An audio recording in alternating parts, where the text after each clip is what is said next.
Whatever life holds in store for me, I will never forget these words. With great power comes great responsibility. Who am I?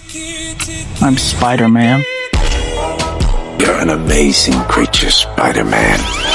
You and I are not so different. I'm not like you.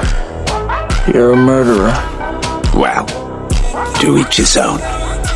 I chose my path, you chose the way of the hero.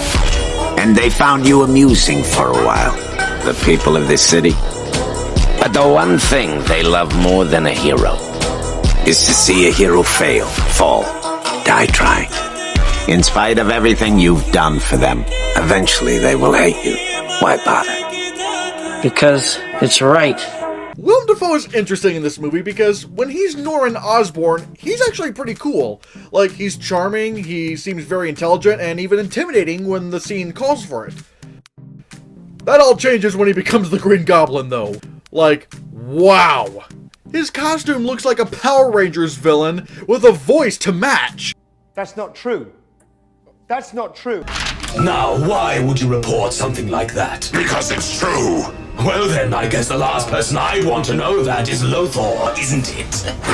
I'll just be keeping this. You can't. And who's going to stop me?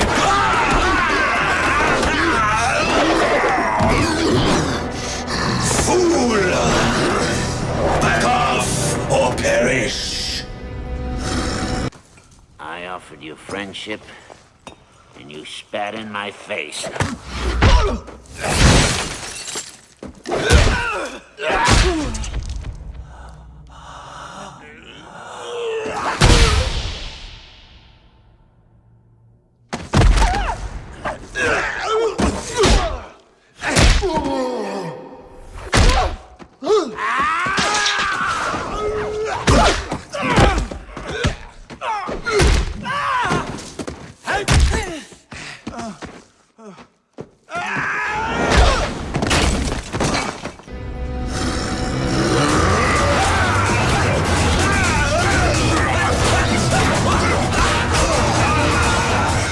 Submit!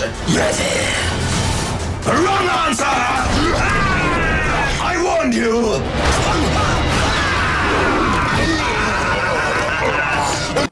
Okay. Alright. Look, I get it now.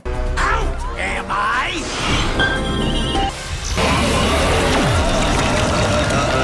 His lines are mostly puns or just corny little sayings that you would hear in a Saturday morning cartoon, not a PG-13 action movie.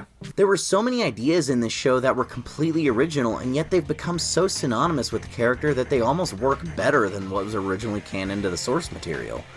These are good changes, and if you haven't noticed, there are a ton of things that were adapted directly to the Raimi Spider-Man movies. In fact, I would go so far as to say these movies are more adapting this cartoon than the comics. Look at the amount of parallels lifted directly from this show.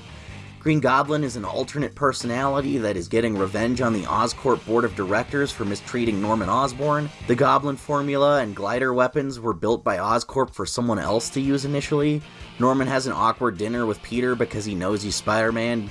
Goblin drops Mary Jane off the bridge. Kurt Connors is a university professor. Peter fails to make it to a show Mary Jane is starring in. Otto Octavius is Peter's science hero. Otto is injured while trying to build a portable reactor that can produce infinite energy. He takes a hostage in his warehouse on the waterfront where he attempts to finish that machine. Harry flips out and yells at Peter at a party. Harry discovers Peter's identity and starts being goaded towards revenge by his father's ghost that keeps pushing him to become the new Goblin and show him things that Harry couldn't possibly know on his own, so it's not a hallucination, it's actually a ghost, or his dad from another universe, maybe. Eddie Brock is Peter's rival at the Bugle, who he humiliates multiple times until ruining his career for trying to frame Spider-Man for a crime, introducing Gwen Stacy way later in the story. The Venom symbiote gets to Earth through a meteorite. Peter getting the black suit, almost shot for shot the exact same scene. Few of these are like that, honestly. Peter attempts to kill a supervillain because the suit has corrupted his mind. He takes it to Dr. Connors to examine a sample of it. Instead of the Fantastic Four, the suit drips directly off Peter and onto Eddie at the bottom of the bell tower. Sam Raimi and the men behind the scripts for these movies clearly loved this cartoon. Also, for some reason in this movie, he wants to try to team up with Spider-Man, even though he's got Spider-Man in a position to where he could easily kill him, like, right there.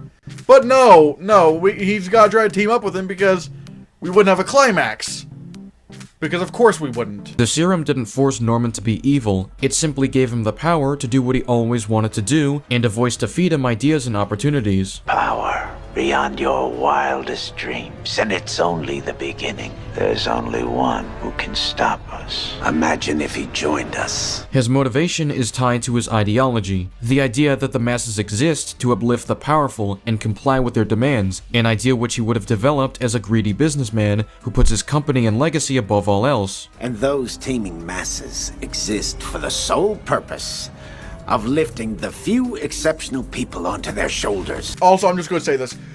Bio web shooters are ridiculous. Now, if you don't know, Spider-Man is traditionally known for having built his own web shooters. Like, Peter Parker used a lot of scrap parts to create web shooters with this, like, webbing fluid or whatever. And that's a really key, important thing to know about Spider-Man, because Peter Parker is a genius. Like, he's, like, genius-level intellect. So him creating his own web shooters gives us a chance to see him as a very bright individual, even though everyone makes fun of him. Heard so much about you. Great honor to meet you, sir. Harry tells me you're quite the science whiz. You know, I'm something of a scientist myself. I read all your research on nanotechnology. Really brilliant. And you understood it? Yes, I wrote a paper on it. Impressive. This is the most advanced electron microscope on the eastern seaboard. It's unreal. Wow. Hey, look at that spider. Some spiders change colors to blend into their environment. It's a defense mechanism. Peter, what makes you think I would want to know that? Who wouldn't? Peter, the Science Award. That's terrific. Yeah. The wrestling scene is pretty stupid too. Like, why are there no ID checks for those who sign up? Like, no proof of identity? I mean, how is this wrestling match even legal? Also, during this scene, there's also a pretty offensive line given by Peter Parker when he confronts Bonesaw, and it's this line. That's a cute outfit. Did your husband give it to you? Wow, Spider-Man, you're pretty homophobic. Was he trying to insult Bonesaw by making a gay joke? Is there something wrong with being gay, if he were? That's a very confusing joke in my opinion. It makes me kind of question Peter Parker's morals a bit. I know a lot of Zoomers on TikTok have fake nostalgia for this time period, but trust me, it was a very disturbing time to be alive. You weren't missing much. Nobody in this era had any shame. You don't want to know the kind of shit people were saying back then. What the heck was that? Peter Parker just sped by in some kind of getaway car. I know, but why? I'm not sure, but it doesn't surprise me. Let's just say he's been making a lot of poor decisions lately. What do you mean? Have you seen this? That's a cute outfit. Did your husband give it to you? Oh.